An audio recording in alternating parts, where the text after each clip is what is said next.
In fact আমি আর সুমন ভাই শুধু বলতাম আর আমরা দুইজন হাসতাম, কেউ বিশ্বাস করেনি জিনিসটা। ইনফ্যাক্ট শুধু ফারুক জানে এটা কতখানি মানে ঠিক।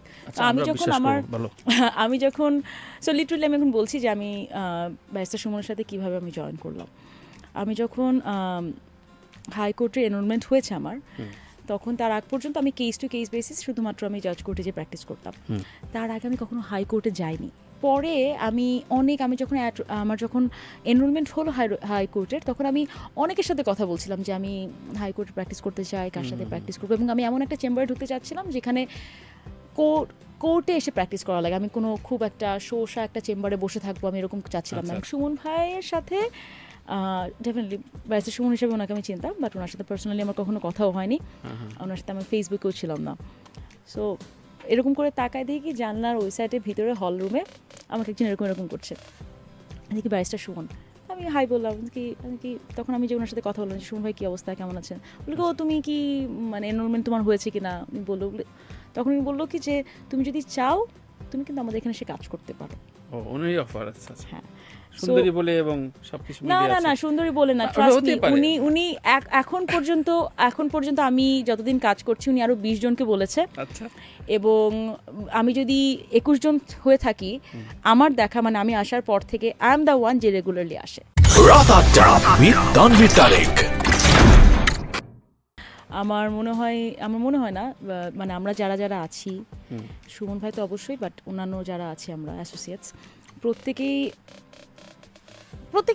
Very nice. মানে ওরকম না যে শুধু টাকা ইনকাম করবো নিজের জন্য করব, সবাই কিছু না কিছু অন্যদের জন্য করে। সো যদি আমাদের চেম্বারে টাকা আসে অন্যদেরই উপকার হবে। একদমই। তো তুমি এই চেম্বারের সাথে জয়েন্ট হলে কি অফিশিয়ালি মানে কিভাবে শুরু হয় নাকি? That's very interesting. তানভীর ভাই, আপনি একেবারেই বিশ্বাস করবেন না এটা কিভাবে আমি করি। আমি আজকে কোথাও বলিনি, ইনফ্যাক্ট আমি আর সুমন ভাই শুধু বলতাম আর আমরা দুইজন হাসতাম, কেউ বিশ্বাস করেনি জিনিসটা। ইনফ্যাক্ট শুধু ফারুক জানে এটা কতখানি মানে ঠিক। আমি যখন সো লিটারালি আমি এখন বলছি যে আমি ব্যারিস্টার সুমনের সাথে কিভাবে আমি জয়েন করলাম। আমি যখন হাইকোর্টে এনরোলমেন্ট হয়েছে আমার, তখন তার আগ পর্যন্ত আমি কেস টু কেস বেসিস শুধুমাত্র আমি জাজ কোর্টে যে প্র্যাকটিস করতাম। তার আগে আমি কখনো হাইকোর্টে যাইনি, মানে সুপ্রিম কোর্টে যাই। একদিন গিয়েছিলাম, আমাদের অ্যাটর্নি জেনারেল তখন ছিল মাহবুব আলী স্যার, সরি ওনার নাম মাহবুব, আই থিঙ্ক আলী কিনা বলা ঠিক হবে না, মাহবুব অ্যাটর্নি জেনারেল ছিল মাহবুব স্যার। সো ওনার ওখানে আমাদের একটা ব্যক্তি, আমাদের ফ্যামিলিগত একটা কাজ ছিল, তো ওখানে আমি আমার শ্বশুরের সাথে গিয়েছিলাম, একবারই গিয়েছিলাম, জাস্ট ফর ফিউ মিনিটস। এবং পরে আমি যখন আমার যখন এনরোলমেন্ট হলো হাইকোর্টের, তখন আমি অনেকের সাথে কথা বলছিলাম যে আমি হাইকোর্টে প্র্যাকটিস করতে চাই, কার সাথে প্র্যাকটিস করবো, এবং আমি এমন একটা চেম্বারে ঢুকতে চাচ্ছিলাম যেখানে কোর্টে এসে প্র্যাকটিস করা লাগে। আমি কোনো খুব একটা শোষা একটা চেম্বারে বসে থাকবো আমি এরকম চাচ্ছিলাম না। আমি কোর্টে যে চেম্বার যারা সবসময় কোর্টে যাই সেরকম, মানে নাহলে তো আমি একটা খুব বড় একটা কোনো একটা কর্পোরেট জায়গায় একটা লিগ্যাল অ্যাডভাইজার হিসেবে থাকতে পারতাম, সেটা চাই না। আমি চেয়েছি যে I want to see myself as a যেমন ইন্ডাস্ট্রিয়াল অ্যাডভোকেট থাকে, ওগুলো তুমি চাও না? আমি চাইনি সেটা, মানে আমি চাই আমি কোর্টে যে প্র্যাকটিস করবো অলওয়েজ।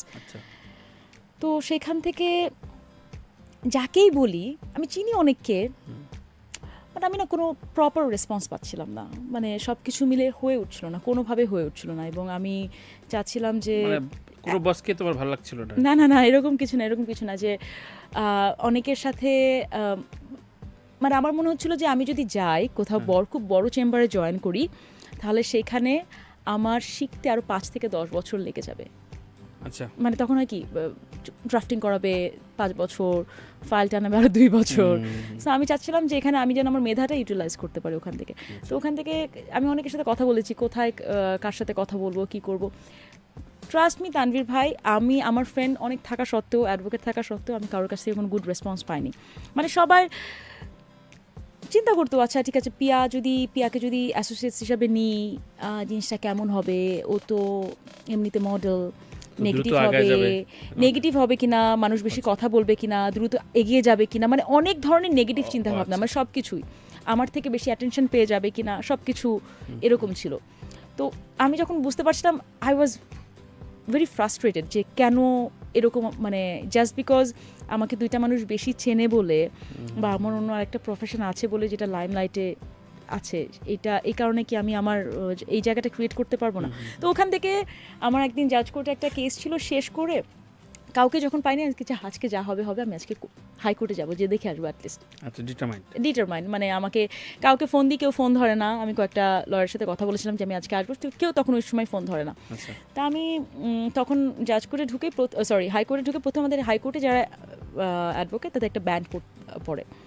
তো প্রথমে যে আমি একটা ব্যান্ড কিনলাম, কিনে আমি বারান্দায় যে দাঁড়িয়ে আছি, যে ফোন দেখতেছি যে কাকে ফোন দেওয়া যায়, মানে কি করব, কি করলে কারোর সাথে, যেহেতু এই পর্যন্ত আমি আসলাম, কোনো কথা নাই, বাচ্চা নাই, একদম চলে গেছে, কারোর সাথে কোনো কথা হয়নি। এবং সুমন ভাইয়ের সাথে ডেফিনেটলি ব্যারিস্টার সুমন হিসেবে ওনাকে আমি চিনতাম, বাট ওনার সাথে পার্সোনালি আমার কখনো কথাও হয়নি, ওনার সাথে আমার ফেসবুকেও ছিলাম না।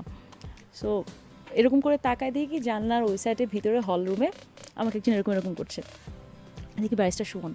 আমি হাই বললাম কি তখন আমি যে ওনার সাথে কথা বললাম, সুমন ভাই কী অবস্থা, কেমন আছেন? বলি ও তুমি কি মানে এনরোলমেন্ট তোমার হয়েছে কি না? আমি বললো, তখন আমি বললো কি যে তুমি যদি চাও তুমি কিন্তু আমাদের এখানে এসে কাজ করতে পারো।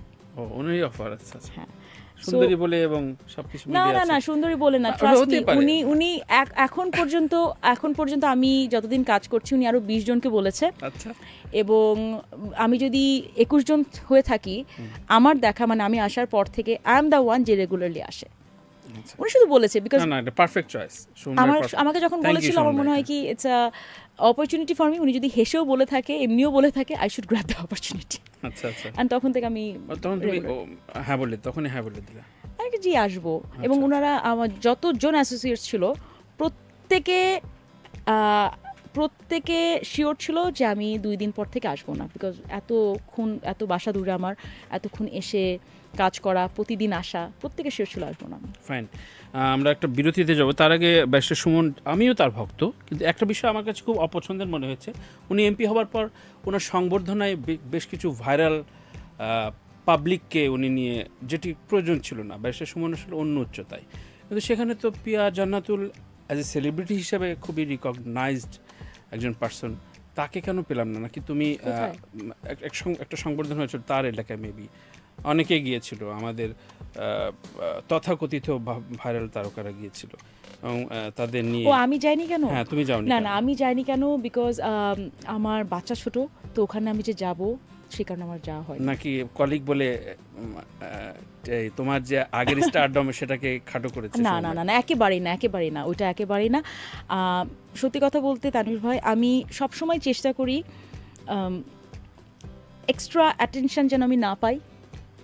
আমি কনসিয়াসলি চেষ্টা করি, এবং কোর্টে যতখানি সময় আমার দেওয়ার দরকার আমি ততখানি দেওয়ার চেষ্টা করি। তার বাইরে আমার নিজেরও একটা লাইফ আছে, আমার বাচ্চা আছে, আমার হাজব্যান্ড আছে, আমার ফ্যামিলি আছে, আমার অন্যান্য কাজকর্ম আছে, আমার জন্য খুব ডিফিকাল্ট হয়েছে। ঢাকা হলে তো ডেফিনেটলি যেতাম, বাট ডেফিনেটলি তুমি যাওনি বললে তোমাকে আরো ভালো লেগেছে বেশি, এটা আমি আজকে লাইভে বলি।